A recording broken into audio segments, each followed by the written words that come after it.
Bench నిర్ణయం ప్రకటిస్తే ఒక్కరు వారికి ఉన్నటువంటి ప్రివిలేజెస్ని బట్టి ఒక జడ్జ్ ఏబిసిడీలకు వ్యతిరేకంగా మాట్లాడిన మాట వాస్తవమే. కానీ ఈరోజు అసెంబ్లీ సాక్షిగా మా కులాల మధ్య చిచ్చు రగిలించేటువంటి ప్రయత్నాన్ని ముఖ్యమంత్రి చేసినట్టుగా చాలా స్పష్టంగా అర్థమైంది. ముఖ్యంగా మా డిమాండ్ కానీ ఎంఆర్పిఎస్ డిమాండ్ కానీ మొదటి నుండి ఏబిసిడి కేటగరైజేషన్ జరగాలి అనేది.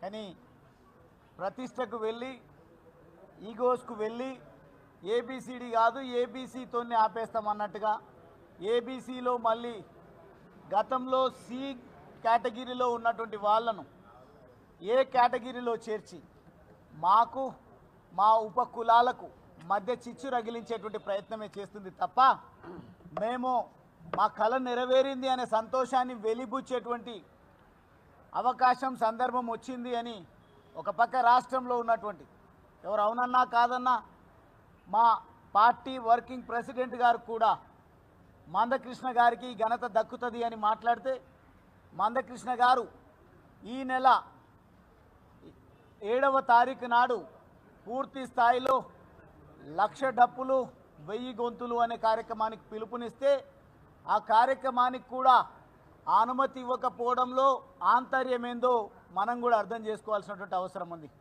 ఒక్కసారి గనక మాదిగ సామాజిక వర్గం హైదరాబాదును చుట్టుముట్టింది అంటే ఆపే శక్తి ఈ ప్రభుత్వానికి లేదు అనే ఒక నిస్సహాయ స్థితిలో అనుమతించకుండా ఈరోజు మందకృష్ణ తలపెట్టినటువంటి కార్యక్రమాన్ని వాయిదా వేసుకునేటువంటి అవకాశం కల్పించింది.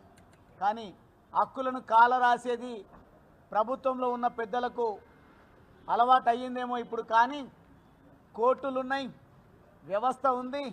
ఖచ్చితంగా మా హక్కులను కాలరాసే ప్రయత్నం ఎవరు చేసినా, మా శక్తిని ప్రదర్శించేటువంటి సందర్భం వచ్చినప్పుడు మా శక్తిని విచ్ఛిన్నం చేసే ప్రయత్నం ఎవరు చేసినా ఖచ్చితంగా ఎట్లయితే తెలంగాణ రాష్ట్ర సాధన ఉద్యమానికి సబ్బండ వర్గాలు చేయూతనిచ్చి ఏకతాటిపైకి వచ్చి 60 సంవత్సరాల కళను నెరవేర్చుకోవడం కోసం తెలంగాణ సంఘటిత శక్తిని ప్రదర్శించడం జరిగిందో అదే పద్ధతిలో ఏబిసిడి కేటగరైజేషన్ కోసం 30 సంవత్సరాలుగా జరుగుతున్నటువంటి ఈ పోరాటానికి మళ్ళీ ఒకసారి ఆలోచించేటువంటి పరిస్థితిని నెలకొల్పినరు ముఖ్యమంత్రి గారు.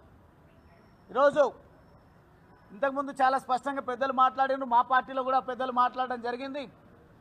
ఈరోజు ఇప్పటికే మాకున్న అవకాశాలు